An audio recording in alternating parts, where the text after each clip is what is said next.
Hello friends, आज हम लोग सिंपल हार्मोनिक मोशन के लास्ट पार्ट्स के न्यूमेरिकल्स देखेंगे। ठीक है, दो पार्ट में हम लोग 35 न्यूमेरिकल्स देख चुके हैं। आज 36 ऑनवर्ड्स चालू करेंगे। तो मैं 36 नंबर का क्वेश्चन आपके सामने ऊपर देखो रीड करता हूँ। अ spring of force constant K is cut into lengths of ratio 1:2:3. They are connected in series and the new force constant is K dash. Then they are connected in parallel and force constant is K double dash. Then the ratio of K dash raised to K double dash is how much? ये NEET 2017 में question पूछा गया है। देखो question आपके ऊपर दिख रहा है यहाँ पे स्क्रीन पे बोर्ड पे। तो मैं आपको क्वेश्चन समझा देता हूँ। सबसे पहले तो एक स्प्रिंग है जिसका कांस्टेंट है K। अब उस स्प्रिंग को तीन पार्ट में काटा गया 1:2:3, मतलब एक पार्ट का प्रोपोर्शन 1 तो उसका डबल दूसरा पार्ट का है और ट्रिपल तीसरा पार्ट का। ऐसे प्रोपोर्शन में तीन पार्ट में क्या किया गया, स्प्रिंग को काटा गया। अब ये तीन स्प्रिंग को जब सीरीज में कनेक्ट किया तो इनका जो स्प्रिंग कांस्टेंट आया, that spring constant is K dash. और फिर यही तीन पार्ट को जब पैरेलल में कनेक्ट किया और तब जब स्प्रिंग कांस्टेंट आया तो वो है K डबल डैश। तो आपको पूछा गया है K डैश और K डबल डैश का रेशियो क्या है। ठीक है, ये नीट 2017 में पूछा गया। तो अब मैं आगे बढ़ता हूं। That is question number 36। तो अब please see, very first thing आपको पता होना चाहिए कि जो K होता है स्प्रिंग कांस्टेंट,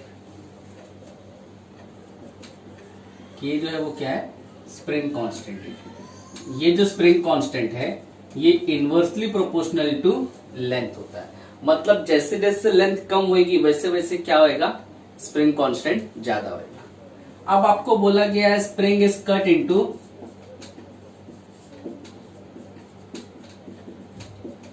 1:2:3 प्रोपोर्शन। ठीक है, तो अब ये तीन टुकड़े जो है इनको मैं बोल देता हूं पहला पार्ट K1। तब वो कितना होगा, वो होगा 1 + 2 + 3 टाइम्स K। ठीक है, डिवाइडेड बाय पहला पार्ट है इसलिए फर्स्ट। तो ये कितना आएगा बच्चे लोग, 2 + 1 3 + 3 6 की। सेकेंड पार्ट जो है वो भी अगेन टोटल रेशियो पूरा 1 + 2 + 3, लेकिन सेकेंड पार्ट कितने पार्ट का था, 2। तो इट विल बी नाउ 6/2 के, दैट इज 3 के। थर्ड पार्ट जो है 1 + 2 + 3K upon 3, that is 6K/3 which is 2K। तो ये स्प्रिंग का प्रोपोर्शन मेरे को मिल चुका है। ठीक है, इनवर्सली प्रोपोर्शनल इसलिए उल्टा किया मैंने। नॉर्मली रेशियल प्रोपोर्शन से जितना प्रोपोर्शन होता है वो अपन सम ऑफ ऑल प्रोपोर्शन होता है, लेकिन क्योंकि इनवर्सली प्रोपोर्शनल है इसलिए sum of all and then particular ratio.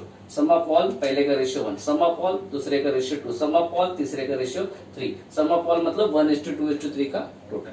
इस तरीके से मैंने तीनों पार्ट निकाल लिए। नाउ इन सीरीज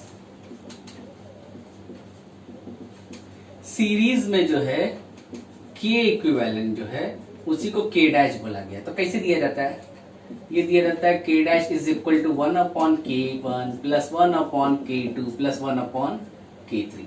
तो क्या हो जाएगा ये, K1 कितना है, K1 is 1/6K। What about K2, 3K, K3 2K। अच्छा, अब मैं इसमें से सब में से 1/K कॉमन ले लेता हूं, तो इट विल बी 1/6 + 1/3 + 1/2। सही है। अब कॉमन एलसीएम ले सकता हूं मैं। कॉमन एलसीएम में सब में 6 है, तो इधर 1, यहाँ पे 3 2 * 6 होता है, यहाँ पे 2 3 * 6 होता है। तो अगर आप देखोगे तो ये 6 × 6 कट के ultimately 1/K is 1/K dash. तो I will say K dash is nothing but K। ये मिल गया, ये सीरीज का काम हो गया। अब पैरेलल में क्या होता है, पैरेलल में जब भी स्प्रिंग्स होती है तो K इक्विवेलेंट जो पैरेलल का दिया वो K डबल डैश दिया, लेकिन वो दिया कैसे जाता है, वो एडिशन से दिया जाता है। अपना K1 + K2 + K3। K1 is 6K, K2 is 3K, K3 is 2K। तो ये कितना हो जाएगा 11K, that is K double dash. तो अब मेरे को दोनों चीज मिल चुकी है। K डैश सीरीज का इक्विवेलेंट बोला गया था और K डबल डैश पैरेलल का इक्विवेलेंट बोला गया था। तो अब k dash upon k double dash क्या होएगा, k upon 11k, k will cut, so k dash upon k double dash is nothing but 1/11। ठीक है, तो ये जो था आपका क्वेश्चन नंबर 36 था। करेक्ट ऑप्शन क्या है, option number C. Next is question number 37।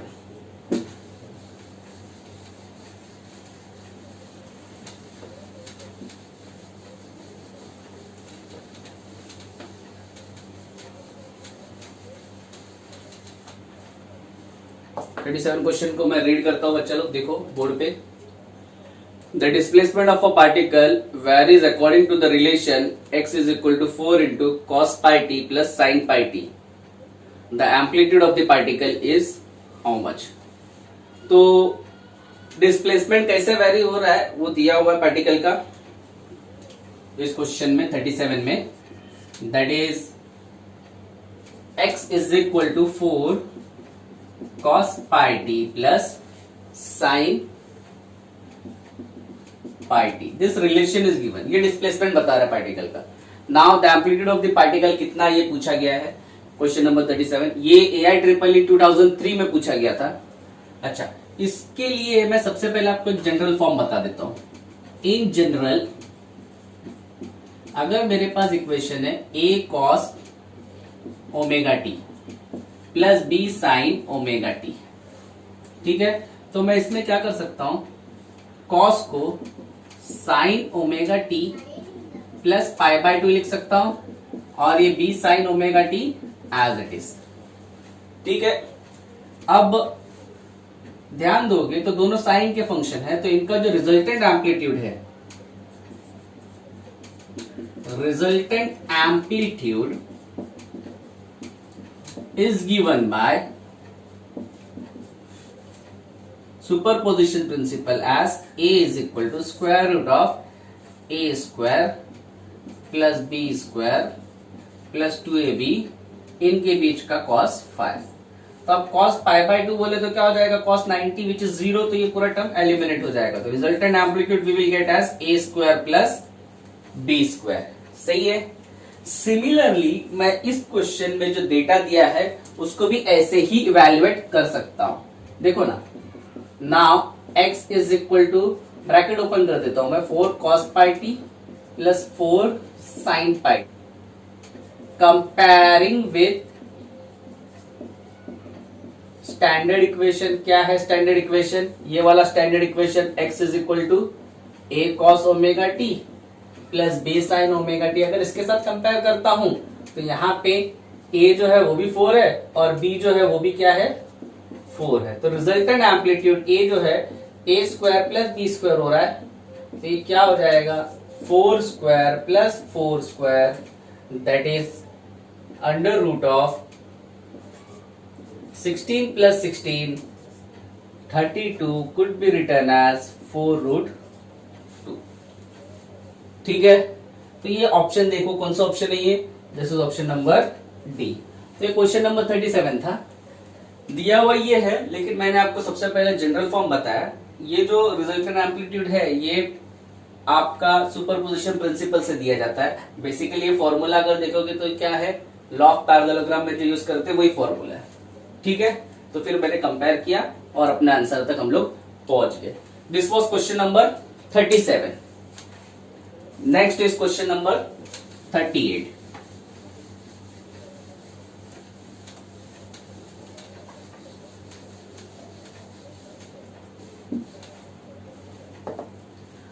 देखो क्वेश्चन नंबर 38 रीड करता हूं मैं।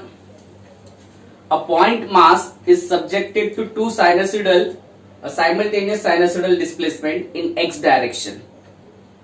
ठीक है, एक पॉइंट मास है जो सब्जेक्टेड हो रहा है टू साइनसोइडल साइमल्टेनियस डिस्प्लेसमेंट को एक्स डायरेक्शन में, जो दिया गया है x1 of t। This is question number 38 where you have been given x1 of t as a sin omega t और x2 ऑफ t भी दिया है as a sin omega t plus pi by 2। ये दिया हुआ है। Adding a third sinusoidal displacement, एक थर्ड साइनसोइडल डिस्प्लेसमेंट है x3 of t which is given as b sin omega t plus 5। तो ये थर्ड है, ये दो साइमल्टेनियस है, एक्स डायरेक्शन में जा रहा है, ये थर्ड है, ये थर्ड ऐड किया है। Now adding a third sinusoidal displacement x3 of t is equal to b sin omega t plus 5 brings the mass to a complete rest। ये ऐड करने से जो मास है, जो पार्टिकल जो मूव हो रहा है, ठीक है, वो कंप्लीट रेस्ट पे आना चाहिए। The values of b and phi is how much. ये क्वेश्चन IIT JEE में 2011 में पूछा गया था। तो अपने को b और phi चाहिए। सबसे पहली चीज, आप लोग अगर हम बात करते हैं for bringing mass to complete rest, अगर मास को रेस्ट पे लाना है तो सबका एम्पलीट्यूड सेम होना चाहिए। Amplitude of all wave should be same.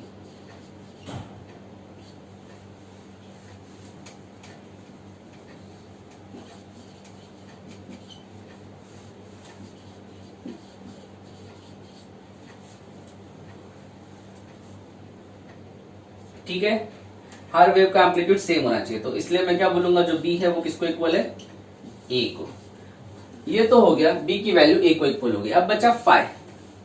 अब देखो मैं इसको ड्रॉ करता हूं। सबसे पहला ये जो है ना x1 of t है, ठीक है, a sin omega t with 0 phase shift. दूसरा ये है x2 of t। यहां पे फेज शिफ्ट दिख रहा है मुझे कितना है, पाई बाय 2 है। Is it pi by 2? No, it is not pi by 2 actually, it is 2 pi by 3 है। तो ये 2 पाई बाय 3 मतलब कितना होता है, what do you mean by 2 pi by 3? Pi is 180, तो 2 into 180 by 3 is nothing but 120 degree. तो ये 120 डिग्री पे, दैट इज x2। इसका भी एम्पलीट्यूड कितना है, e। अब तीसरा वेव x3 of t यहां पे होना चाहिए, जिसका एम्पलीट्यूड फिर से क्या होना चाहिए, सेम होना चाहिए। तो तीसरे का अगर b एम्पलीट्यूड है तो it should be also equal to a। तो ये कंडीशन हो गया। अब फेज शिफ्ट के बारे में बात करते हैं। बच्चा लोग, मास को कंप्लीट रेस्ट पे लाना है तो एम्पलीट्यूड सबका सेम होना चाहिए। At the same time also they should have same phase difference between them. उनके बीच में फेज डिफरेंस भी क्या होना चाहिए, सेम होना चाहिए। तो अगर इधर 120 है तो इधर भी क्या होना चाहिए, 120 होना चाहिए, और इधर भी क्या होना चाहिए, 120, ताकि पूरा 360 कंप्लीट हो। ठीक है, तो अगर मैं फर्स्ट के रिस्पेक्ट में इस b की बात करता हूं तो 120 प्लस 120 कितना हो गया, 240 हो गया। तो phi शुड बी 240 डिग्री। अच्छा, 240 डिग्री को हम लोग कैसे लिख सकते हैं, 4 पाई बाय 3। Pi by 3 60, 6 4 24। ठीक है, so phi should be equal to 4 pi by 3। तो देखो b should be equal to a and phi should be equal to 4 pi by 3। तो कौन सा ऑप्शन है ये, it is option number b. मैं फिर से क्वेश्चन को समझाता हूं आपको। क्वेश्चन नंबर 38 IIT JEE 2011 में पूछा गया था। क्वेश्चन नंबर 38 में दो वेव्स दिए हैं जो साइमल्टेनियसली डिस्प्लेसमेंट जिनका जो है x1 of t से दिया गया a sin omega t, x2 of t दिया गया a sin omega t plus 2 pi by 3। ये साइमल्टेनियसली वेव का डिस्प्लेसमेंट है एक पॉइंट पे जिसका मास m है। अब इन सिस्टम में, इन दोनों वेव में हमको तीसरा एक वेव ऐड करना है, मतलब तीसरा डिस्प्लेसमेंट ऐड करना है x3 of t which is b sin omega t plus 5। But there is a condition along with this. ये ऐड करने से जो मास है पूरा का पूरा रेस्ट पे आना चाहिए। अब मास रेस्ट पे आने के लिए b और phi की वैल्यू क्या होगी, ये क्वेश्चन है। तो सबसे पहली चीज बच्चा लोग, अगर मेरे को मास को रेस्ट पे लाना है तो सबका एम्पलीट्यूड क्या होना चाहिए, सेम होना चाहिए। तो सेम मतलब अगर पहले दोनों का a है तो तीसरे का भी क्या होना चाहिए, a। तो ये हमने लिखा, for bringing mass to complete rest amplitude of all wave should be same. तो B should be equal to A। तो एम्पलीट्यूड का काम हो गया। अब बचा फेज डिफरेंस। अब फेज डिफरेंस के लिए हम इनको ड्रॉ करते हैं। पहला वेव फेज डिफरेंस 0 था तो मैंने यहां पे लिया एम्पलीट्यूड A। दूसरा वेव फेज डिफरेंस 2π/3। 2π/3 कितना होता है? Pi is 120 degree. यहाँ पे इसका भी कितना फेज डिफरेंस है, मतलब एम्पलीट्यूड A है, फेज डिफरेंस। अब ये तीसरा वेव, तीसरा वेव का फेज कितना होना चाहिए? This is the question. तो जैसा हमने बोला एम्पलीट्यूड सबका सेम होना चाहिए, उसी तरीके से फेज डिफरेंस भी क्या होना चाहिए? सेम होना चाहिए। तो इसलिए 120 120 120 होगा तो सबका फेज डिफरेंस क्या रहेगा? आपस में सेम रहेगा, कोई भी दो का। ठीक है, तो ये यहां से लेके यहां तक कितना हो गया? फिर हमेशा फेज डिफरेंस निकालना है तो विद रिस्पेक्ट टू फर्स्ट ही निकालना है ना। तो फर्स्ट के रिस्पेक्ट में बी का कितना हो गया? 120 प्लस 120 240 डिग्री। तो 240 degree can be written as 4π/3। तो ये आपका क्वेश्चन नंबर 38 था। देख लो इसको।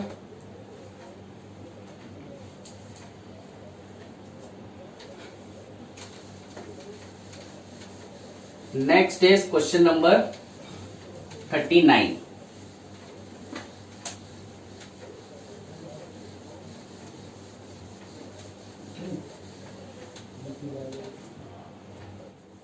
Next is question number 39।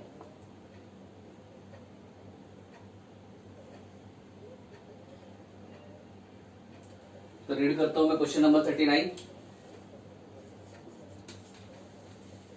A particle of mass m is executing oscillation about the origin on the x-axis. Its potential energy is u of x is equal to kx cube, where k is a positive constant. If the amplitude of oscillation is a, then its time period t is how much? ये भी question बच्चा लोग IIT JEE 1998 और AIIMS 2008 में पूछा गया था। Question को समझ लो। सबसे पहले एक पार्टिकल है मास m का, जो क्या एग्जीक्यूट कर रहा है? ऑसिलेशन एग्जीक्यूट कर रहा है पॉजिटिव x एक्सिस पे। उसकी potential energy u of x दिया गया है k into mod of x cube, जहां पे k जो है वो एक पॉजिटिव कांस्टेंट है। इसका एम्पलीट्यूड जो है वो a है। तो टाइम पीरियड कितना होगा ये पूछा गया है। ठीक है, या रिलेशन पूछा गया टाइम पीरियड, ऑप्शन के हिसाब से देख लो। तो आपको दिया गया u is equal to k into mod of x cube. ये क्या है? पोटेंशियल एनर्जी है। This is potential energy. Energy is nothing but the ability of a body to do work. ठीक है, तो अल्टीमेटली वर्क को ही एनर्जी के form में रखा जाता है। But we know how do we give work? Work दिया जाता है force into displacement. What is displacement? X. तो इन जनरल मैं इसको ऐसे भी लिख सकता हूं, this could be written as du is equal to f into dx। बट ऑसिलेशन में हम क्या करते हैं? बॉडी को हमेशा मीन पोजीशन से बाहर की तरफ डिस्प्लेस करते हैं, तो डिस्प्लेसमेंट बाहर की तरफ होता है, लेकिन बॉडी हमेशा टेंड करती है towards the mean position. Mean position के अराउंड ही ऑसिलेट करती है। हम कितना भी बॉडी को बाहर की तरफ डिस्प्लेसमेंट करें, ठीक है, कितना भी बाहर की तरफ मूव करे। तो कहने का मतलब क्या है?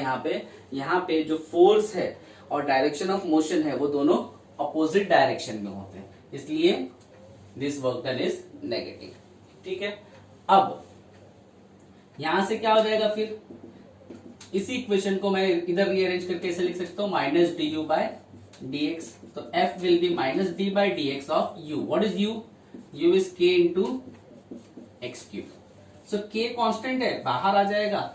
Derivative of x cube will be 3x square. तो ये f क्या हो जाएगा बच्चा लोग? Minus 3kx square. Let it be equation 1।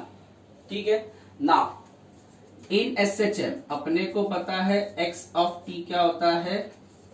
a sine omega t होता है। सही है, और ये भी पता है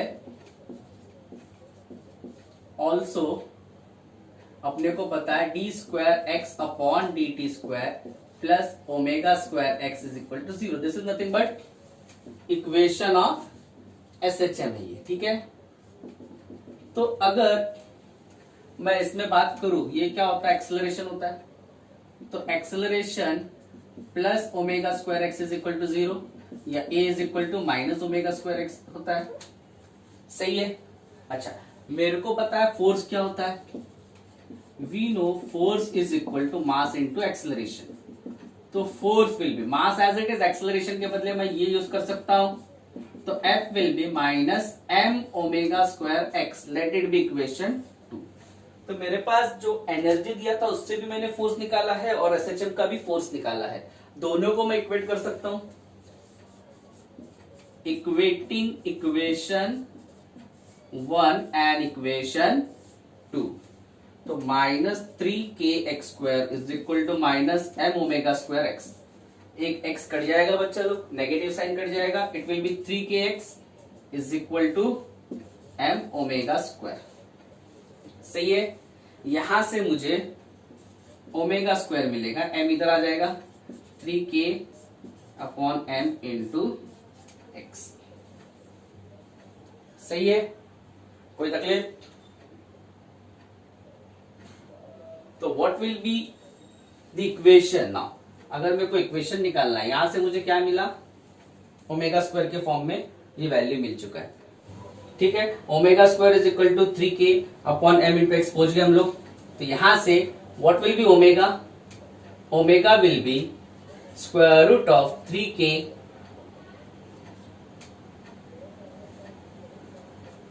x अपॉन m। ये इक्वेशन मिला मुझे। ठीक है, this is omega, but what is omega? Omega is 2 pi upon t, तो यहां से 2 पाई अपॉन टी हो जाएगा square root of 3kx upon m। मुझे चाहिए t, तो t ऊपर जाएगा इधर और ये टर्म्स उल्टा हो जाएगा, so it will be 2 pi square root of m upon 3kx। ठीक है, बट मेरे को ये पता है what is x? x is nothing but a sine omega T.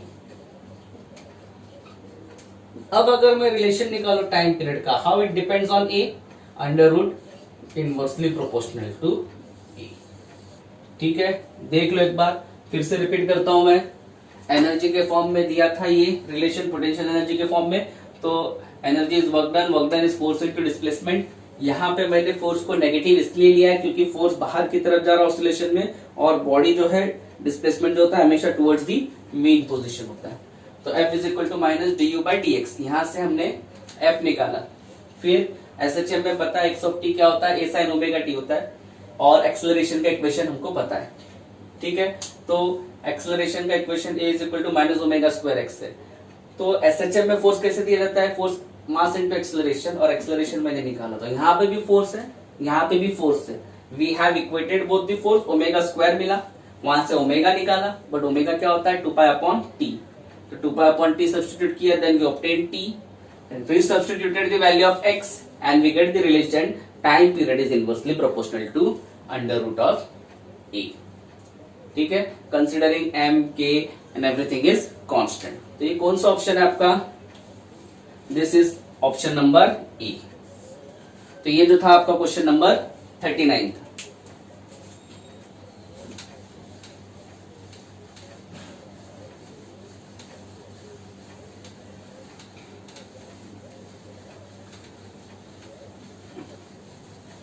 Next is question number 40।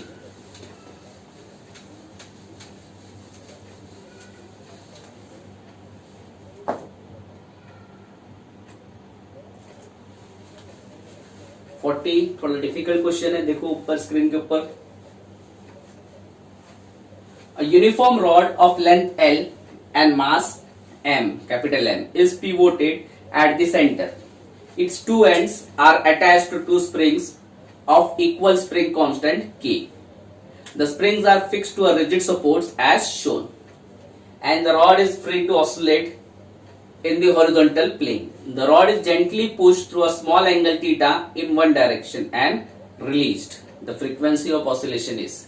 ये IIT JEE 2009 में भी पूछा था, फिर JEE मेन 2019 में भी पूछा था।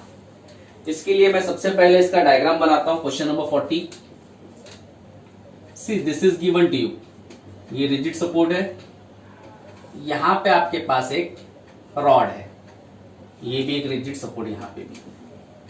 ठीक है, बाय मीन्स ऑफ स्प्रिंग यहां पे कनेक्टेड है, बाय मीन्स ऑफ स्प्रिंग यहां पे कनेक्टेड है। ठीक है, रॉड की लेंथ जो है ना वो L है, और ये बीच में पिवोटेड है, P पॉइंट। दोनों का स्प्रिंग कांस्टेंट किए, ये दिया हुआ है, ठीक है। अब इस क्वेश्चन में क्या है कि ये जो रॉड है इसको थोड़ा सा डिस्प्लेसमेंट दे देते हैं किसी भी डायरेक्शन में और छोड़ देते हैं, तो फिर वो क्या करने लगेगा, हॉरिजॉन्टल प्लेन में ऑसिलेट करने लगेगा, ठीक है। तो इसका मैं सेकेंड डायग्राम बनाता हूं डिस्प्लेसमेंट के साथ। ये एक्चुअल पोजीशन था, अब मैं बोलता हूं डिस्प्लेसमेंट हुआ है, तो डिस्प्लेसमेंट हुआ है तो इसका पोजीशन रॉड का ऐसा हो जाएगा, ठीक है। सो इस तरफ स्प्रिंग कंप्रेस हो गई है और इस तरफ भी ये स्प्रिंग कंप्रेस हो गई है। तो ये जो लेंथ है अभी pivoted point P, we will consider this length as L/2। तो ये भी लेंथ कितना हो जाएगा, L/2, क्योंकि टोटल लेंथ L था। और फिर हम बोलेंगे ये एंगल जो है ये थीटा है। नाउ लेट्स से यहां का डिस्प्लेसमेंट मैं बोलता हूं x, तो यहां का भी डिस्प्लेसमेंट क्या होगा, x, ठीक है। अब ये क्या हो गया, ये स्प्रिंग कंप्रेस हो गई और ये भी कंप्रेस हो गई, अब ये ऑसिलेट करना चालू करेगा। तो स्प्रिंग फोर्स क्या होता है, स्प्रिंग फोर्स जो होता है वो रिस्टोरिंग फोर्स होता है। ये कंप्रेस हो गया तो स्प्रिंग फोर्स इसमें इस डायरेक्शन में एक्ट करेगा, और ये कंप्रेस हो गया तो स्प्रिंग फोर्स इसमें इस डायरेक्शन में एक्ट करेगा, F, ठीक है, कैसा -kx, ठीक है। तो इसकी वजह से क्या होएगा, सेंटर पिवोटेड पॉइंट पे एक टॉर्क डेवलप होएगा। So the torque developed eight point P is given by T is equal to, देखो ये फोर्स उसका ही डिस्टेंस, टॉर्क क्या होता है, फोर्स इनटू डिस्टेंस। तो पहला force -kx clockwise considering positive, okay, उसका डिस्टेंस L/2 प्लस ये भी फोर्स क्लॉकवाइज जा रहा है P पॉइंट पे, तो -kx उसका डिस्टेंस L/2। ये जो माइनस है किस लिए है, क्योंकि रिस्टोरिंग फोर्स की डायरेक्शन है, फोर्स हमेशा F इक्वल टू -kx होता है, रिस्टोरिंग फोर्स अपोजिट डायरेक्शन में होता है, इसलिए। तो टोटल टॉर्क कितना हो गया, -kx L/2 तो है, इधर भी कितने टाइम्स, 2 टाइम्स, तो ये कट जाएगा। सो T you will get as -kx L। Now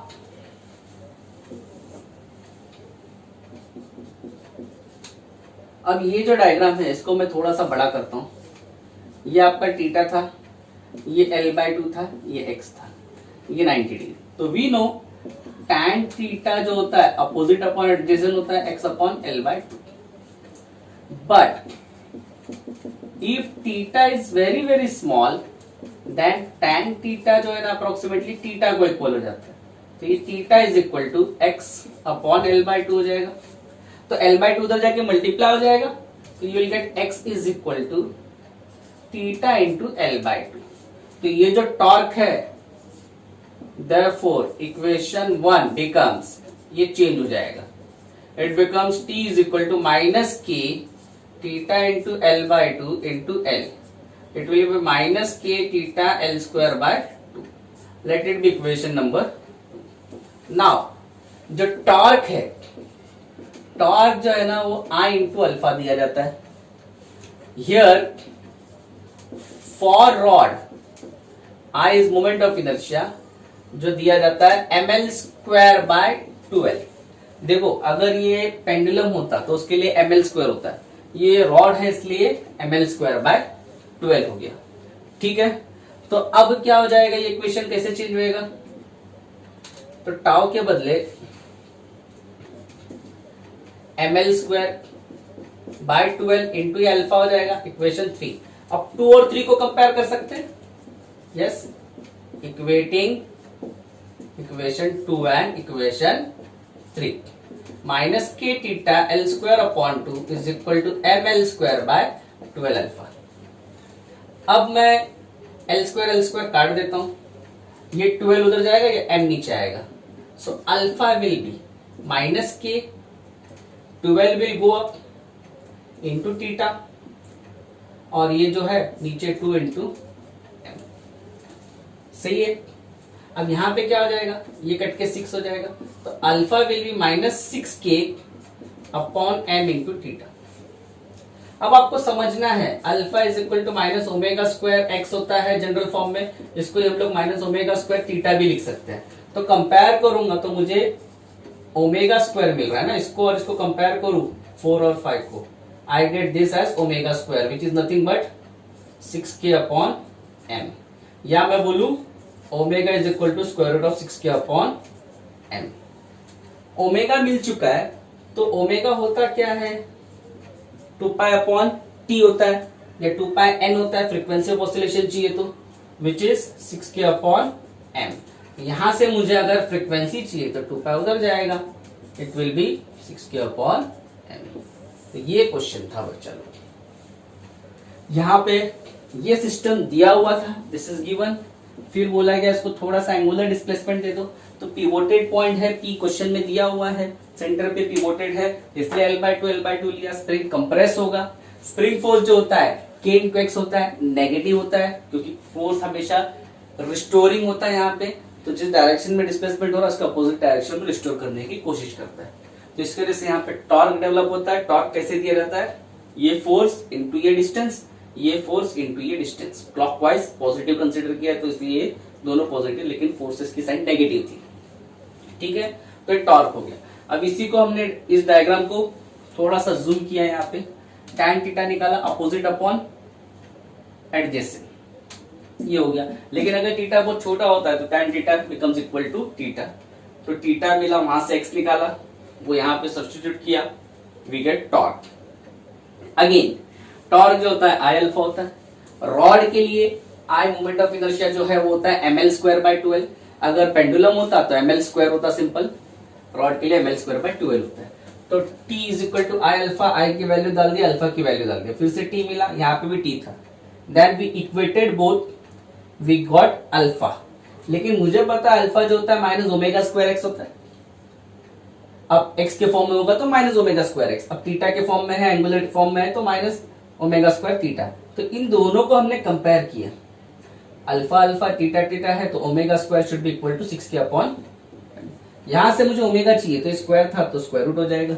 मुझे पता ओमेगा क्या होता है 2 पाई n, तो it will be square root of 6k upon m, n चाहिए तो इधर जाएगा। तो दिस इज ऑप्शन नंबर, बच्चे लोग which option, this is option number c, ठीक है। इंपॉर्टेंट क्वेश्चन, डिफिकल्ट कैटेगरी में आता है, JEE 19 में पूछा गया था मेंस में। Next is question number 41।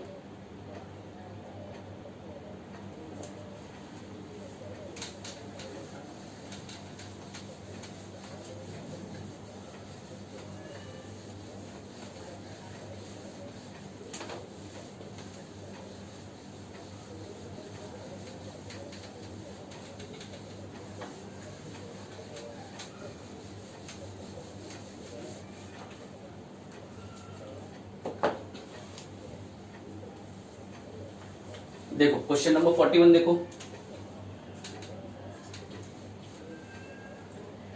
The phase difference between the instantaneous velocity and acceleration of a particle executing simple harmonic motion. Phase difference कितना है इंस्टेंटेनियस वेलोसिटी और एक्सेलरेशन पार्टिकल के जो SHM एग्जीक्यूट कर रहा है, ये एम्स 2007 में पूछा था। तो लेट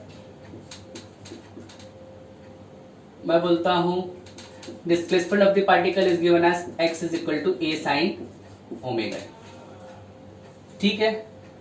तो ये डिस्प्लेसमेंट है, तो डिस्प्लेसमेंट से वेलोसिटी कैसे निकालते हैं, v is equal to dx/dt निकालते हैं ना, तो d/dt of x that is a sin omega t। तो यहां पे मुझे मिलेगा a कांस्टेंट, साइन का डेरिवेटिव cos ओमेगा t, और कंपोजिट है इसलिए ओमेगा बाहर आ गया, ठीक है, ये कॉस हो गया। देन एक्सेलरेशन कैसे निकाला जाता है, एक्सेलरेशन a जो होता है वो dv/dt होता है, तो d/dt of v is again ये है e omega cos omega t, सही है। अब इसका जब डेरिवेटिव लेते हैं a ओमेगा कांस्टेंट, cos का derivative minus sign omega t, और कंपोजिट फॉर्म है तो अगेन ओमेगा, तो एक्सेलरेशन बना, माइनस को बाहर ले रहा हूं, a omega square sine square omega T, सही है, ओके। अब ध्यान से देखो, मैं हर चीज का भी यहाँ पे वेवफॉर्म बनाता हूं। a sine omega T, sine function लिया था, मतलब कहां से ग्राफ चालू होगा, ओरिजिन से।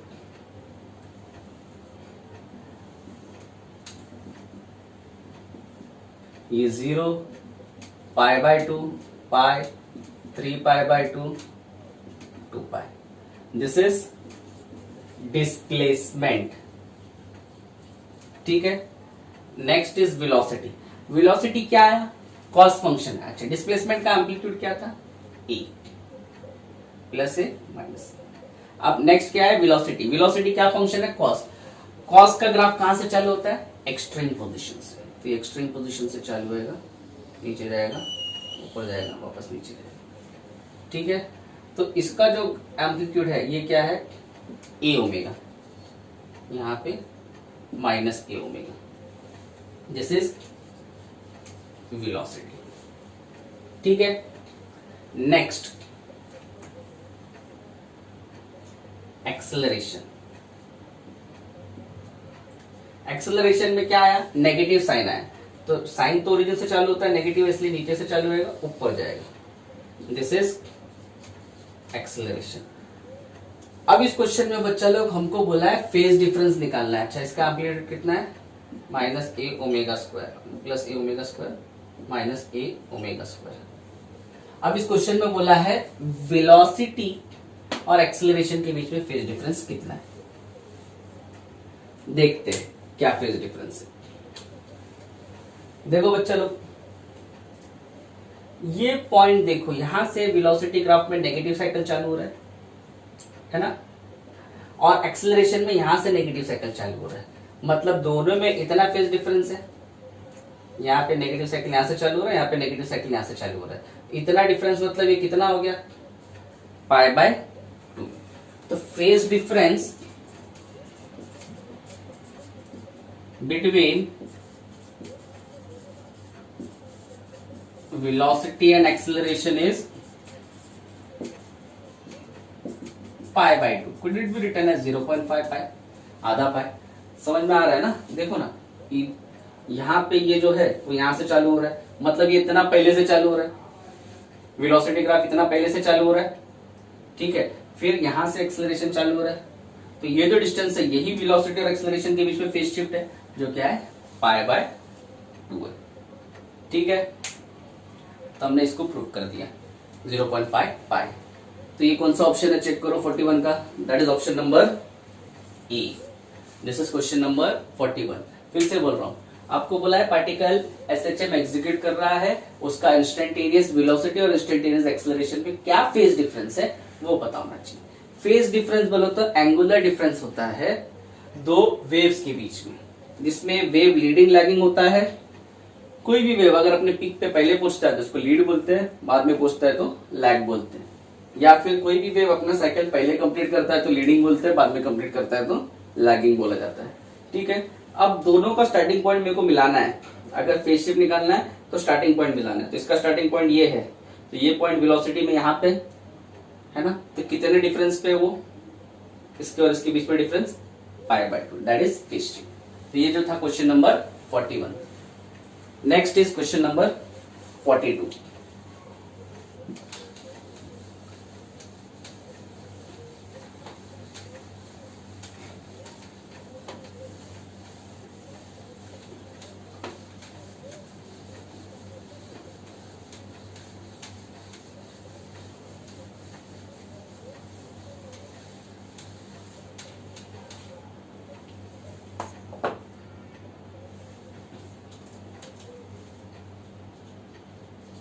देखो बच्चा लोग 42 क्वेश्चन में रीड कर रहा हूं।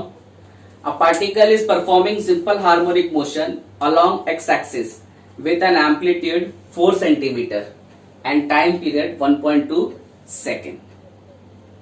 The minimum time taken by the particle to move from x is equal to 2 centimeter to x is equal to plus 4 centimeter and back again is given by।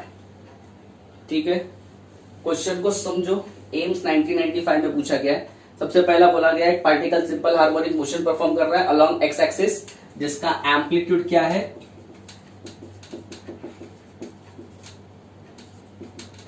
Amplitude है how much? 4 centimetre. और time period जो है t is 1.2 second. ठीक है, अब इसको हम लोग थोड़ा सा अलग तरीके से देखते हैं।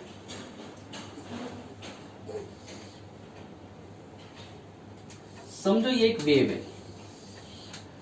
ठीक है। अगर यहां से लेके यहां तक जो टाइम लगता है एक साइकिल को, वो टाइम पीरियड टी होता है। तो ये कितना हो जाएगा, t/2 हो जाएगा। This will be t/4, this will be t/3, t/ how much, 3t/4।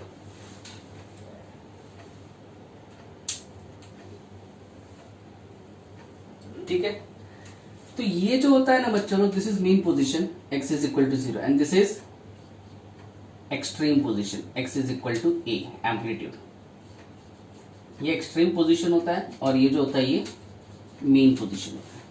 तो मुझे दिख रहा है इस ग्राफ से कि मीन पोजीशन से एक्सट्रीम पोजीशन में जाने के लिए टाइम कितना लगता है, t/4 लगता है। Time taken to move from x is equal to 0 which is mean position to x is equal to a which is nothing but 4, that is extreme position is t/4 which is nothing but t कितना है 1.2/4 that is 0.3 second. सो यहां से यहां पहुंचने में 0.3 second लगते हैं। ठीक है, जाओ आगे। अब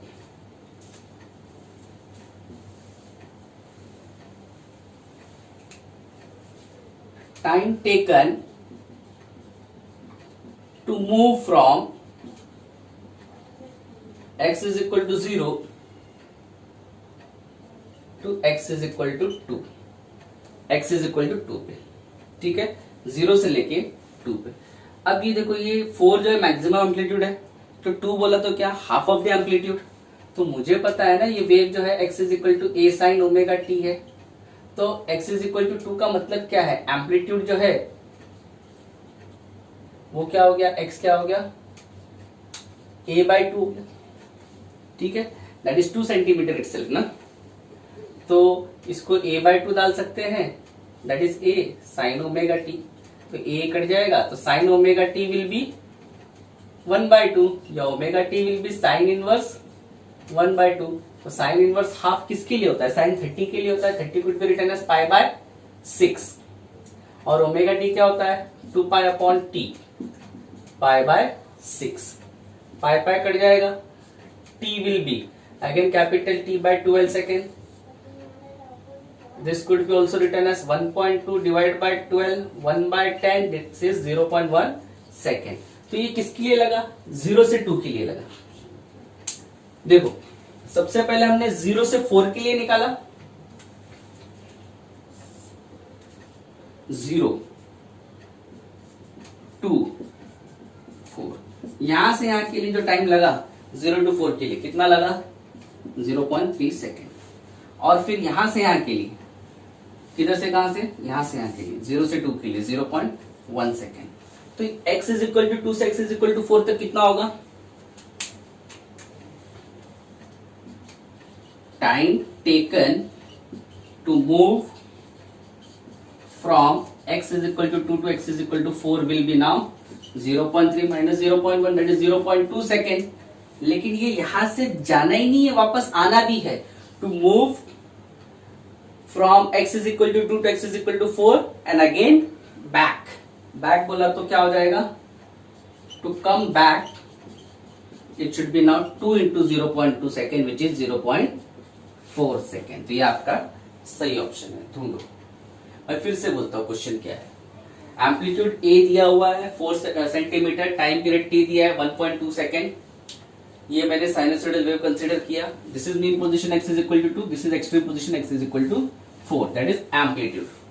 एक साइकिल को t लगता है तो हाफ को t/2, हाफ का हाफ t/4 और ये 3t/4। तो मीन से एक्सट्रीम का टाइम पीरियड कितना हो गया, t/4 हो गया। तो time taken to move from mean to extreme that is x is equal to 0 to x is equal to 4, t/4। t दिया हुआ है, ठीक है, सब्स्टिट्यूट किया, ये टाइम मिल गया 0.3। फिर मैं बोलता हूँ time taken to move from x is equal to 0 to x is equal to 2, 0 से 2, ये 4 एक्सट्रीम पोजीशन था, 2 तक, 4 मेरा एम्पलीट्यूड था, 2 बोला था हाफ ऑफ द एम्पलीट्यूड, इसलिए x is half of the amplitude. Waveform का इक्वेशन तो ये है, half of the amplitude, A cut गया, यहां से ओमेगा टी मिला और टी कितना मिला यहाँ पे मुझे 0.1 सेकेंड। मतलब यहां से लेके एक्सट्रीम पोजीशन यहां से यहां तक जाने के लिए मुझे 0.3 लग रहा है, हाफ ऑफ द एम्पलीट्यूड के लिए मुझे लग रहा है 0.1 सेकेंड। तो देखो सबसे पहले हमने क्या किया, 0 से लेके 4 तक का निकाला 0.3 सेकेंड, फिर 0 से लेके 2 तक का निकाला 0.1 second.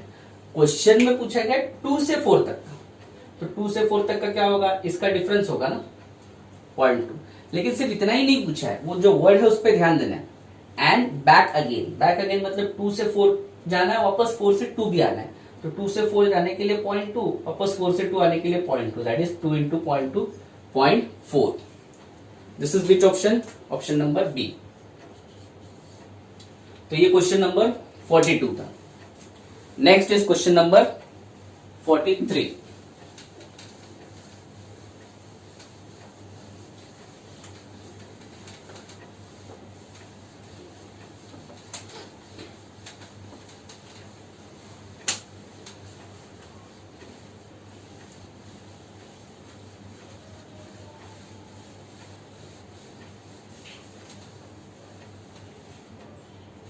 What is question number 43, मैं रीड करता हूं, देखो। The bob of a simple pendulum execute simple harmonic motion in water with a time period T. एक सिंपल पेंडुलम है जिसका बॉब जो है वाटर में है, ठीक है, क्या एग्जीक्यूट कर रहा है, simple harmonic motion with time period T, while the time period of oscillation of the bob in air is t not. मतलब पानी के अंदर उसका टाइम पीरियड जो है t है और बाहर कितना है t not. Neglecting frictional force of water and given that the density of Bob is 4/3 into 1000 kg per meter cube, what relation between t and t not is true. ये AIEEE 2004 में पूछा था। Simple pendulum पे बच्चा लोग, ये जो है एक कॉमन तरीके का क्वेश्चन है, ये ज्यादातर पूछा जाता है कि पेंडुलम एयर में है और फिर किसी लिक्विड में इमर्स किया तो क्या होगा। तो यहां पे मैं आपको बता दूं, this is question number 43। Time period of pendulum in air, ठीक है, इज गिवन बाय, ये कैसे दिया जाता है,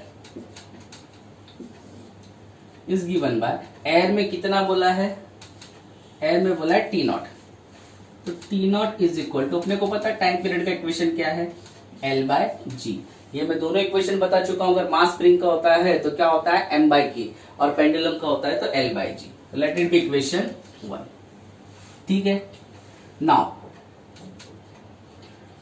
time period of pendulum when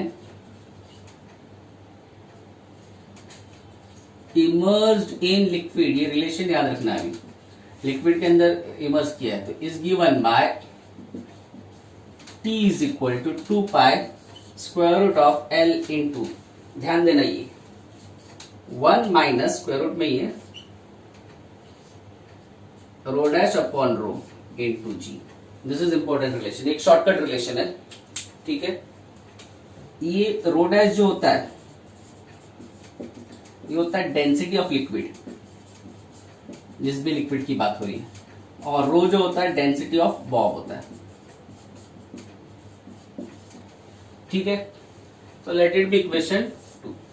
मेरे को इन दोनों का रिलेशन निकालने बोला है, ठीक है। तो अब मैं क्या करता हूं, दोनों को एक दूसरे के साथ डिवाइड करता हूं।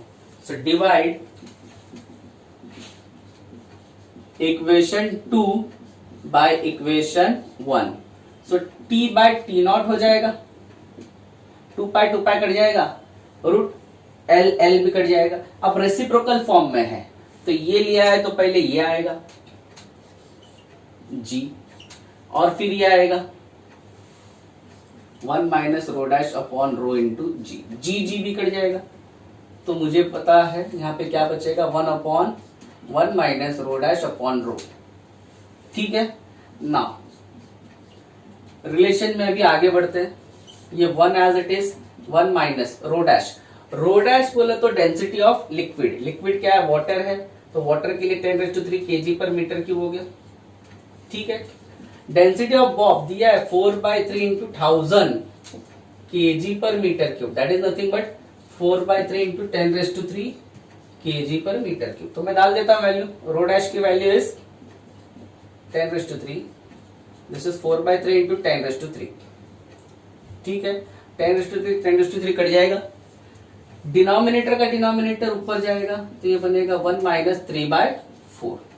अब इसको अगर मैं सिंप्लीफाई करूं तो 4 minus 3/4 could be written as 1/1/4, could be written as denominator का डिनोमिनेटर ऊपर जाएगा √4, कुड बी रिटन एज 2, तो t/t0 इज 2 और यहाँ पे t is equal to 2t0 हो जाएगा। यहां से यहाँ पे जो है सिंपल मैथमेटिक्स है, बस सिंपल ये फॉर्म है, लेकिन ये इक्वेशन जो है ना बच्चा लोग बहुत इंपॉर्टेंट है। ऐसे बहुत सारे क्वेश्चंस मिलेंगे, अलग अलग लिक्विड के नाम से मिलेंगे। ठीक है, तो वाटर बोला है, कहीं कुछ और लिक्विड होगा, लेकिन रिलेशन ये याद रखने का इन जनरल। फिर ये रिलेशन आपको इन दोनों के बीच में निकालना था, इसलिए हमने डिवाइड किया और वैल्यूज सब्स्टिट्यूट किए। तो ये जो क्वेश्चन था, ये क्वेश्चन नंबर 43 था और ये आपको AIEEE 2004 में पूछा था। तो कौन से रिलेशन से ये t is equal to 2 times t0, that is relation number C।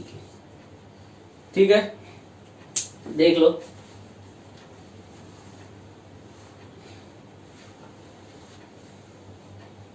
Next is question number 44।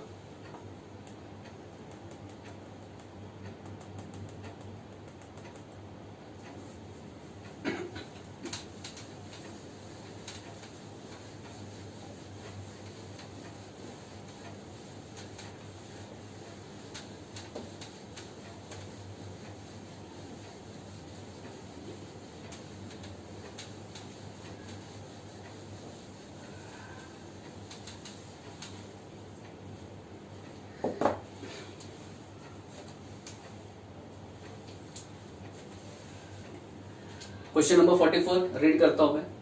A particle of mass m is attached to a spring of spring constant k and has a natural angular frequency omega naught. Omega naught उसकी natural angular frequency है। An external force f of t proportional to cos omega t such that omega and omega naught are not equal is applied to the oscillator. The time displacement of the oscillator will be proportional to। AIEEE 2004 में पूछा है। ठीक है, बोला गया particle of mass m, एक spring को attach किया है मास m, वो ऑसिलेट कर रहा है नेचुरल फ्रीक्वेंसी ओमेगा नॉट के साथ। तो क्वेश्चन नंबर 44 है, तो वी नो ऑसिलेट कर रहा है, तो ऑसिलेशन का basic equation x is equal to x naught sine omega t plus five होता है, ये सबको पता है। ठीक है, नाउ अब बोला गया है कि फोर्स ऑसिलेशन हो रहा है और फोर्स ऑसिलेशन में जो फोर्स है वो डायरेक्टली प्रोपोर्शनल है कॉस ओमेगा टी को। ठीक है, ओमेगा टी में ओमेगा जो है वो फोर्स फ्रीक्वेंसी है और ये जो है वो आपकी नेचुरल फ्रीक्वेंसी है ओमेगा नॉट, और दोनों के दोनों इक्वल नहीं है। तो जब ये फोर्स प्रोपोर्शनल है तो फोर्स कांस्टेंट आएगा FO cos ओमेगा टी। तो यहां से अगर मैं FO की बात करूं, ठीक है, तो FO क्या बनेगा, FO जो है फोर्स कांस्टेंट बनेगा। अब एक चीज आप समझो, आपको बोला गया टाइम डिस्प्लेसमेंट कितना है। बस चलो, टाइम डिस्प्लेसमेंट मतलब आपको जो है वो x नॉट पूछा गया है और आपने पढ़ा है टोटल फोर्स जो होता है m ओमेगा स्क्वायर x होता है, वी नो दिस। ठीक है ना। तो अब हम x की बात करते हैं, तो x क्या हो जाएगा, x will become f upon m omega square. But यहां पे दो फ्रीक्वेंसी है, एक नेचुरल फ्रीक्वेंसी है और एक जो है फोर्स फ्रीक्वेंसी है। ठीक है, तो एक्चुअल में आपका जो टाइम डिस्प्लेसमेंट है वो फोर्स डिस्प्लेसमेंट अपॉन m, दोनों डिफरेंस ऑफ फ्रीक्वेंसी आ जाएगा यहाँ पे, एक नेचुरल फ्रीक्वेंसी और एक फोर्स फ्रीक्वेंसी। तो किसको क्या प्रोपोर्शनल है, टाइम डिस्प्लेसमेंट किसको प्रोपोर्शनल है? फिर आपका अगर एफओ कांस्टेंट है, इसको हटा दूं तो आपको पता चल रहा है it is directly proportional to 1 upon M omega square minus omega square, या inversely proportional to this denominator बोल सकते हैं। ठीक है, थोड़ा सा टेढ़ा क्वेश्चन है, समझो जरा। पार्टिकल एसएचएम परफॉर्म कर रहा है, x is equal to X naught sine omega T plus five, ये रिलेशन है नॉर्मली किसी भी पार्टिकल का जो एसएचएम परफॉर्म कर रहा है। इस क्वेश्चन में बोला गया है वो जो एसएचएम परफॉर्म कर रहा है with natural frequency omega not के साथ परफॉर्म कर रहा है, लेकिन इसको एक और एक्सटर्नल फोर्स अप्लाई किया F of T such that it is proportional to cos omega T, जहां पे ये जो ओमेगा ये फोर्स फ्रीक्वेंसी है जो नेचुरल फ्रीक्वेंसी को इक्वल नहीं है। ठीक है, तो प्रोपोर्शनलिटी साइन हटा तो एफओ आया, एफओ यहाँ पे फोर्स कांस्टेंट है और एक्सओ जो है टाइम डिस्प्लेसमेंट है जो चाहिए। तो हमको तो पता है ना फोर्स क्या होता है, मास इनटू एक्सेलरेशन होता है, और एक्सेलरेशन क्या होता है, ओमेगा स्क्वायर एक्स होता है। तो mass into omega square X, तो एक्स क्या हो जाएगा, F upon M omega square. तो टाइम डिस्प्लेसमेंट क्या हो जाएगा, एफ नॉट हो जाएगा एम। अब यहाँ पे फ्रीक्वेंसी दो अलग अलग है, फोर्स भी है नेचुरल भी है, तो रिजल्टेंट फ्रीक्वेंसी क्या होगा, दोनों का डिफरेंस। अब एफओ कांस्टेंट है तो x o will be directly proportional to 1 upon M omega square, omega naught square minus omega square, या inversely proportional to m into omega naught square minus omega square. ठीक है, तो कौन सा ऑप्शन है ये, this is option number B. ये आपका क्वेश्चन नंबर 44 था। Next is question number 45।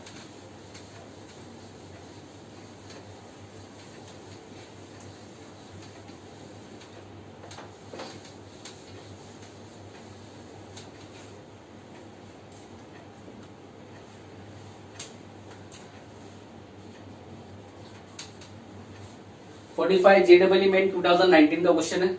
देखो मैं रीड करता हूं।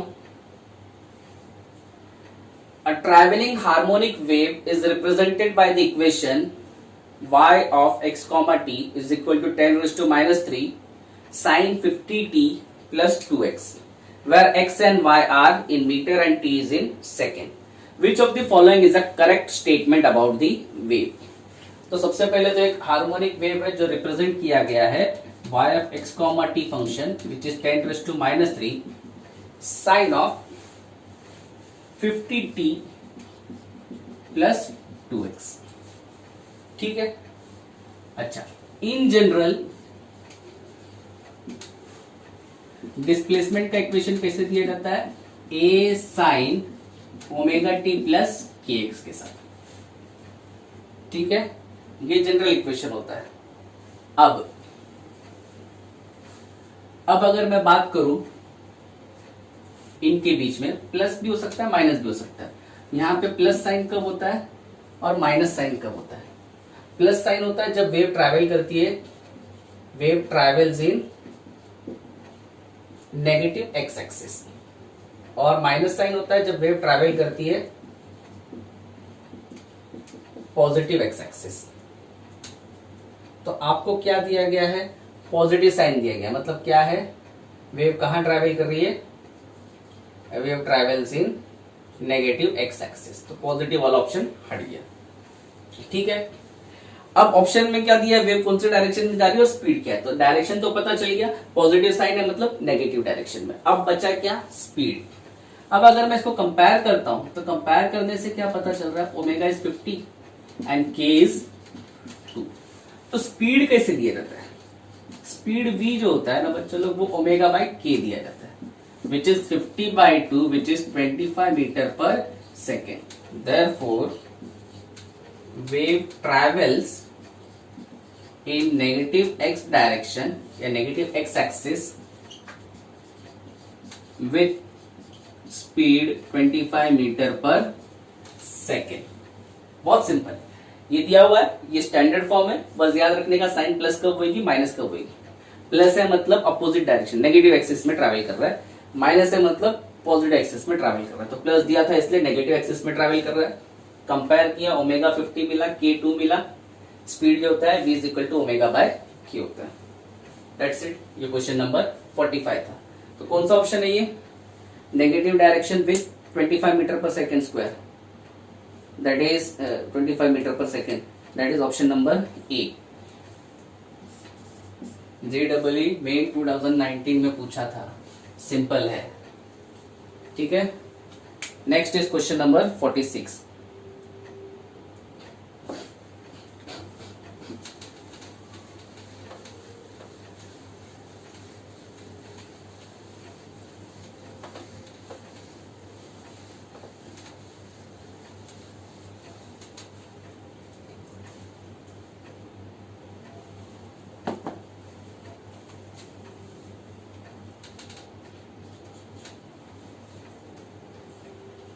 रीड करता हूं question number 46।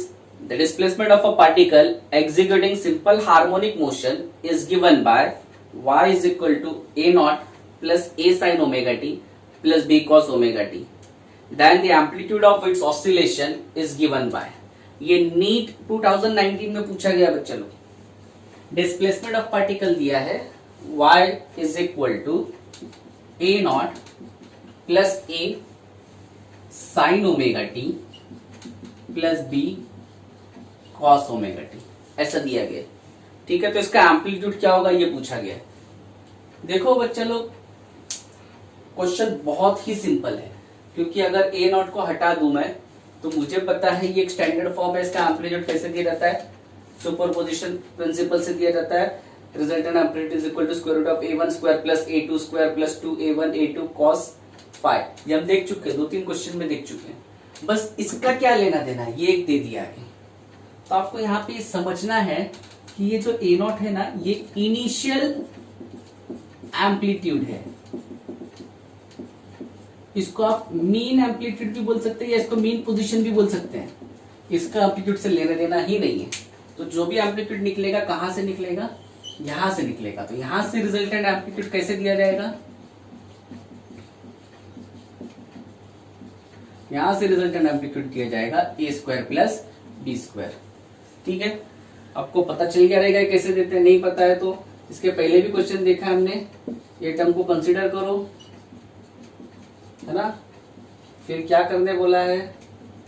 a sin omega T as it is plus b cos omega T could be written as sin omega T plus pi by 2।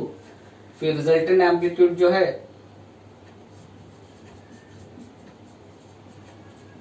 Square root of a1 square plus a2 square plus 2a1 a2 cos phi होता है। a1 के जगह पे a square, a2 के जगह पे b square, ये 2ab, a1 a2 की जगह पे cos, दोनों के बीच में फेज डिफरेंस कितना है? पाई by 2। cos pi by 2 is 0। ये क्या बचा? a square plus b square. तो बेसिकली रिजल्टेंट एम्पलीट्यूड ये देता है। ये तो सिर्फ initial amplitude that is mean position होता है, तो इससे कुछ फर्क पड़ने वाला नहीं है। तो आपका सही ऑप्शन क्या है? Option number B. बहुत सारे बच्चे इसको देख के कंफ्यूज हो जाते हैं। अगर ये नहीं देंगे तो क्वेश्चन बहुत सीधा है, सीधा सीधा आ जाता है, लेकिन इसकी वजह से तकलीफ होती है। तो थोड़ा सा ध्यान देने का। ठीक है, this is question number 46। NEET में पूछा गया था, बहुत सिंपल है, प्रोवाइडेड इस टर्म पे ध्यान देने का। Next is question number 47।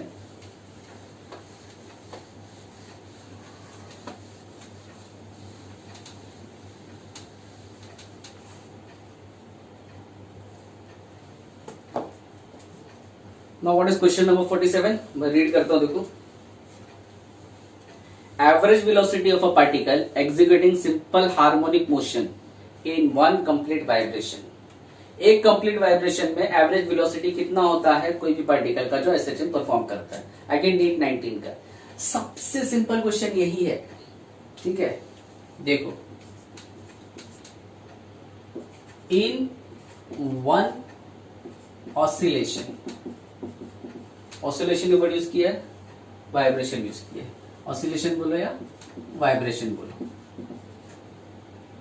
Total displacement क्या होता है?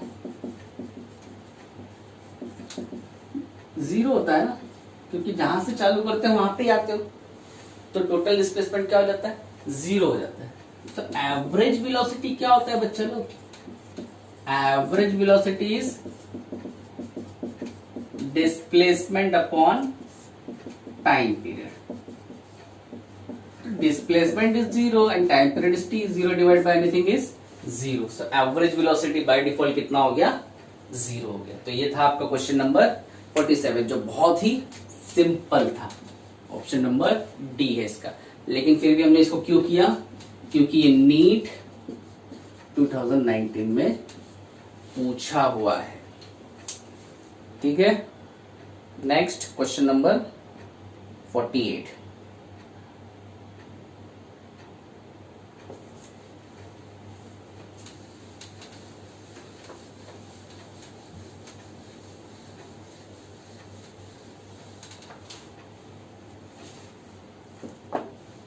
क्या है क्वेश्चन नंबर 48? रीड करता हूं आप लोगों के लिए. The radius of the circle, the time period of revolution, initial position and sense of revolution are indicated in figure shown. Okay. The Y projection of the radius vector of a rotating particle P is given by. अभी आपको एक figure दिया गया है. This is question number 48. ये भी NEET में पूछा गया है. नीट 2019 में ही पूछा है. यहां पे ऐसा दिया है. This is y, this is x, this t is equal to 4x दिया गया है. ठीक है. और इस पॉइंट पे t इज इक्वल टू 0 बोला गया. और ये जो डिस्टेंस है ये दिया गया है 3 सेंटीमीटर. तो आपको पूछा गया है y प्रोजेक्शन कितना है. तो y प्रोजेक्शन निकालने के लिए मैं बोलता हूं लेट से ये जो यहां से लेके यहां तक टाइम t है ना, तो इसको मैं t is equal to T dash बोल देता हूं. जो यहाँ पे एंगल थीटा है. तो जिधर एंगल होता है उधर क्या होता है? कॉस होता है. तो ये क्या हो जाएगा? y is equal to a cos omega t हो जाएगा. ठीक है. अच्छा, मैंने एंगल ऊपर ही क्यों लिया, नीचे क्यों नहीं लिया? कुछ फर्क पड़ता उससे? कुछ फर्क नहीं पड़ता. यहाँ पे लो या यहाँ पे लो. यहाँ पे इसलिए लिया क्योंकि आपको क्वेश्चन में बोला गया है y प्रोजेक्शन के लिए. अगर क्वेश्चन में x प्रोजेक्शन बोलते तो मैं यहाँ पे लेता. ठीक है. अच्छा, ये 3 सेंटीमीटर क्या है? यही एम्पलीट्यूड है. अब ओमेगा, ओमेगा क्या होता है? 2 पाई अपॉन टी होता है. 2 पाई अपॉन टी कितना है? 4 है. तो ये कितना हो जाएगा? Pi by 2. तो y is equal to a के बदले 3 cos omega. What is omega? Pi by 2 into T. तो ये मेरा जो है y प्रोजेक्शन हो गया जो इस क्वेश्चन में पूछा गया. यहां से लेके यहां तक का टाइम पीरियड 4 सेकेंड लगता है. तो यहां से लेके यहां तक में कितना मैक्सिमम डिस्प्लेसमेंट हुआ? 3 centimetre. That is nothing but your amplitude. तो मैंने बोला लेट से इधर से इधर तक के लिए t लगता है. तो इन जनरल मैंने उसको cos ओमेगा t के फॉर्म में इक्वेशन निकाल लिया. And then omega is 2 pi upon t होता है. Time period is 4, so it will be pi by 2. तो ये कौन सा ऑप्शन है आपका? Option number D. बहुत सिंपल था ये भी. तो ये सारे बच्चा जो हमने देखे अभी क्वेश्चन नंबर 48, इसके पहले 47, उसके पहले 46, ये सारे के सारे नीट क्वेश्चन थे, सिंपल थे, है ना. तो नीट से इतना डरने की जरूरत नहीं है. बस थोड़ा सा ध्यान देंगे तो हो जाएगा. Next 49.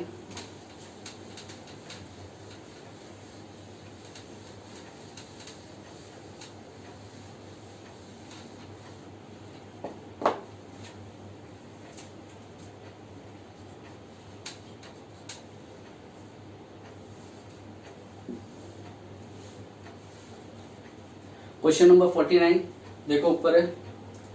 A damp harmonic oscillator has a frequency of 5 oscillation per second.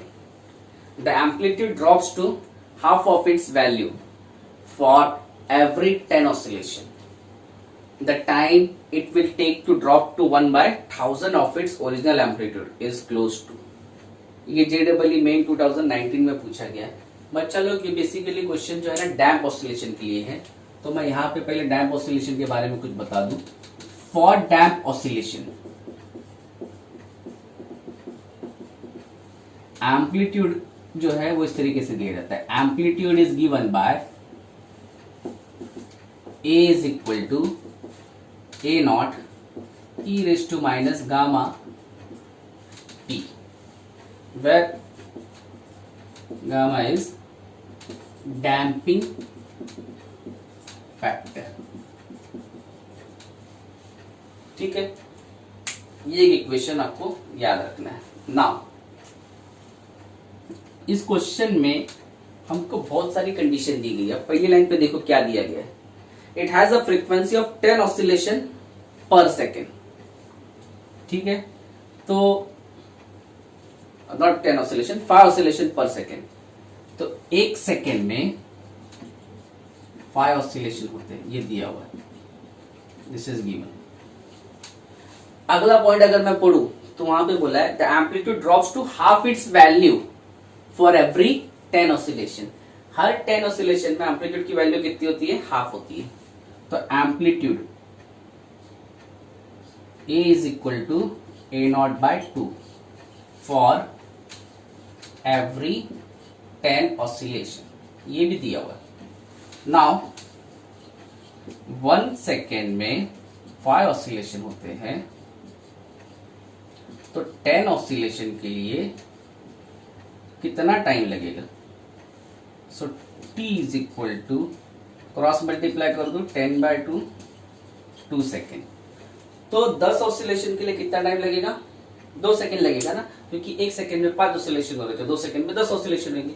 तो हर 10 ऑसिलेशन में एम्पलीट्यूड क्या हो रहा है, हाफ हो रहा है। तो यहाँ पे अब ध्यान दो इस इक्वेशन से, फ्रॉम इक्वेशन 1 इसको मैं थोड़ा सा रीअरेंज करता हूँ। ए के बदले अब क्या लिखूंगा, A0 by 2, ये A0 as it is into E raise to minus gamma. लेकिन ये एम्पलीट्यूड कब हो रहा है, हर 10 ऑसिलेशन, और हर 10 ऑसिलेशन पे टाइम कितना लग रहा है, 2 सेकेंड। तो instead of T it will be now 2। तो ये कट जाएगा, ठीक है, ये उधर जाएगा, ये इधर आएगा, या 2 रेस टू माइनस 1 इसको ऊपर कर दू, e raise to minus this could be written as e raise to. अब ये ई है, ये इधर जाएगा तो क्या बनेगा, लॉग बनेगा। So it will be 2 gamma is equal to ln of 2, और gamma will be ln of 2 by 2। ln means exponential log, ठीक है, that is log to the base e। तो ये एक मेरे को रिलेशन मिल गया, इसको मैं बोलता हूं इक्वेशन नंबर 2। अब ये मैं उसमें डाल दूं, therefore equation 1 becomes what it will become now, a as it is, A0 as it is, e raised to minus gamma के बदले ln 2 by 2 t, इक्वेशन 3। अब हम लोग अपने क्वेश्चन पे आते हैं। क्या पूछा है, हमको पूछा गया है कि ऐसा टाइम निकालो जहां पे एम्पलीट्यूड जो है 1/1000 टाइम्स हो जाएगा ओरिजिनल एम्पलीट्यूड को। तो नाउ एम्पलीट्यूड जो है ना, ओरिजिनल एम्पलीट्यूड के कितना हो जाएगा, 1000 हो जाएगा, 1/1000। तो उसके लिए टाइम कितना होगा ये पूछा है। तो इसका मतलब क्या है, इसको मैं यहां पे ऐसे लिख सकता हूं,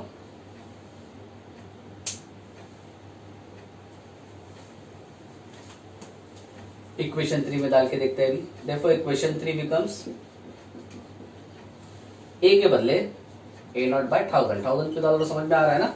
बोला गया एम्पलीट्यूड 1/1000 को रिड्यूस हो रहा है। अगर इनिशियल एम्पलीट्यूड A0 है तो A0 by 1000, इस तरफ A0 और वो e raise to minus ln 2 by 2t। तो ये कट जाएगा, 1/1000 ऊपर जाएगा, 10 रेज़ टू माइनस 3 बनेगा, ln 2 by 2t। तो माइनस दोनों के हट जाएंगे तो e ln 2 by 2t, और इधर हो जाएगा 10 रेज़ टू 3। फिर से ये एक्सपोनेंशियल है, उधर जाएगा तो लॉग बनेगा, तो इधर क्या बचेगा, ln 2 अपॉन 2 इंटू टी, और इधर हो जाएगा log, that is ln 10 raise to 3।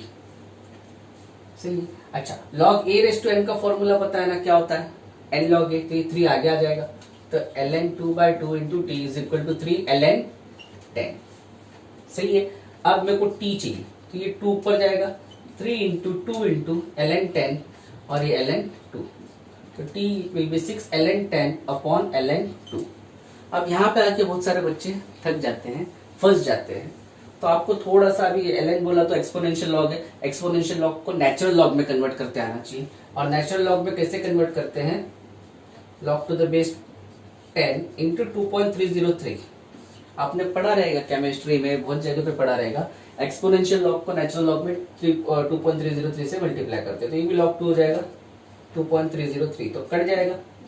अब 6 log 10 कैरेक्टरिस्टिक 1 आएगा और log 10 के लिए 0 होता है। log 2 वैल्यूज आपको ये log 10 ये 2 ये छोटी छोटी वैल्यूज आपको याद रखनी पड़ेगी। कैरेक्टरिस्टिक 0 30 10, तो ये हो जाएगा 6/0.3010 हो जाएगा। इसको मैं अप्रोक्सीमेटली एक पॉइंट शिफ्ट कर दूं तो 3.010 इंटू 10⁻⁻1 लिख सकता हूं। ये कट के 2 हो जाएगा और -1 ऊपर जाएगा तो +1 हो जाएगा, अप्रोक्सीमेटली 20 सेकेंड हो जाएगा। तो ये हमको पूछा गया था बच्चा लोग, देख लो एक बार। This is 49 question.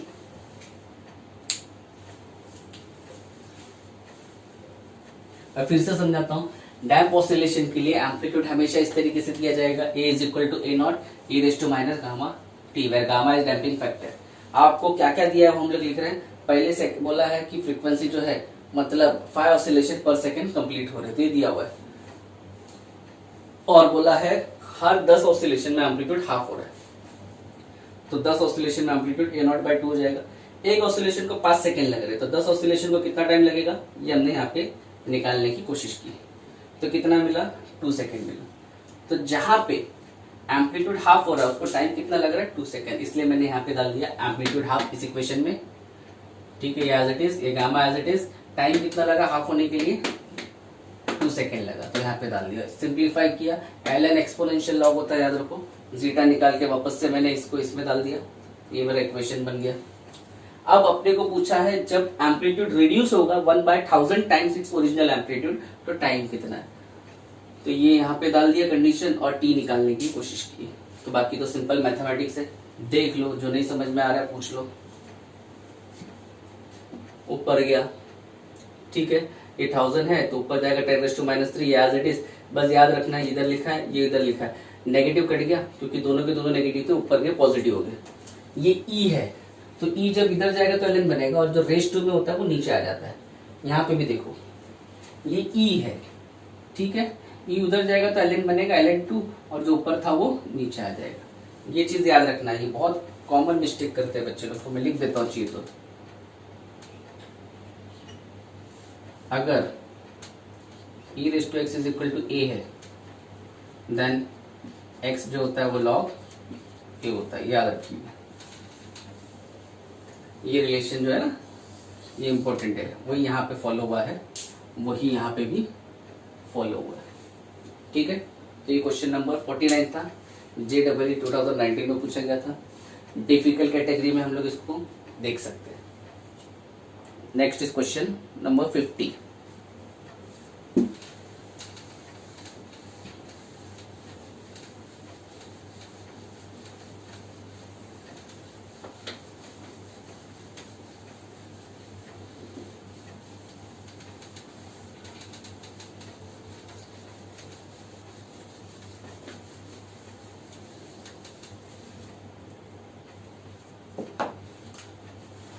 Now what is question number 50? A simple pendulum oscillate in air has period capital T. The bob of the pendulum completely immersed now in a viscous liquid. The density of the liquid is 1/16 of the material of the bob. If the bob is inside liquid all the time, its period of oscillation in the liquid is. ये भी JEE Main 2019 में पूछा। देखो बच्चों लोग, अभी थोड़ी देर पहले 2-3 क्वेश्चन पहले हमने ये बात की थी कि पेंडुलम का क्वेश्चन नॉर्मली इसके ऊपर आता ही है कि कोई भी लिक्विड में इमर्स किया होगा तो क्या होगा। तो सेम आ गया रिलेशन जैसा मैंने बोला था। ठीक है, तो मैं इसको सॉल्व करता हूँ। देखो क्वेश्चन नंबर 50। अब मुझे पता है ना एयर में उसका टाइम पीरियड कितना दिया है, T दिया है, तो T क्या होगा 2π² L/g इन एयर। सही है। इन लिक्विड क्या होगा देख चुके हम लोग, T' 2π² L, it will B 1 - ρ' into g। ठीक है, ρ' फिर से बता दूं, density of liquid rho density of bob. This is equation 2, let's say this is equation 1। तो आपको क्या दिया है in question, density of viscous liquid, ऐसा बोला है density of liquid is 1/16 times density of bomb, तो ये दिया हुआ है। तो यहां से रो डैश बाय रो कितना हो जाएगा 1/16, दिस इज गिवन। ठीक है, तो अब इक्वेशन 2 की तरफ ध्यान दो। इक्वेशन 2 जो है, फ्रॉम इक्वेशन 2 क्या बन जाएगा वो, t dash will be 2 pi square root of l 1 minus g rho dash by rho पे 1/16 लिख दूं और ये जी एज इट इज, तो ये 2t as it is L by, ये क्रॉस मल्टीप्लाई करूंगा तो 16 माइनस 1 15/16 जी, सही है। डिनोमिनेटर का डिनोमिनेटर ऊपर जाएगा बच्चा लोग, तो ये बनेगा 2t 16l अपॉन 15 जी, रूट 16 क्या होता है 4 होता है, तो ये क्या हो जाएगा 2 पाई, 4 बाहर आ गया। अब अंदर क्या बचा l अपॉन 15 जी। अच्छा, इसको मैं ऐसे लिख सकता हूँ 4 इंटू 2 पाई, ठीक है, रूट 1/15 और रूट l/g लिख सकते हैं ना, ये 1/15 और ये l/g। अब मैं फिर से इसको क्या करता हूँ 4 into root 1/15 as it is, और एक साथ लिखता हूँ 2 पाई रूट l/g। लेकिन मुझे पता है ये 2 पाई रूट l/g क्या है, t है, तो t डैश क्या हो जाएगा 4 इंटू रूट 1/15 इंटू t, या फिर 40 इंटू रूट 1/15। सिंपल है, थोड़ी देर पहले ही हमने रिलेशन की बात की थी, वही यूज करके हमने इसको सॉल्व किया है और कुछ नहीं। ठीक है, क्वेश्चन नंबर 50, ये भी JEE मेन 2019 में पूछा गया था। लॉजिक वही है, ठीक है, वो क्वेश्चन हमने जो देखा थोड़ी देर पहले वो नीट का था, ये JEE का है। सही है, कैलकुलेशन में ध्यान देना, ऊपर किया है बस, यहाँ पे ऑप्शन टी के फॉर्म में लाना था, इसलिए ये 16 बाहर निकला 4 हुआ, इस रूट 15 को अलग किया था कि ये मैं जोड़ के वापस से t लिख सकूं। This was question number 50। Next is question number 51।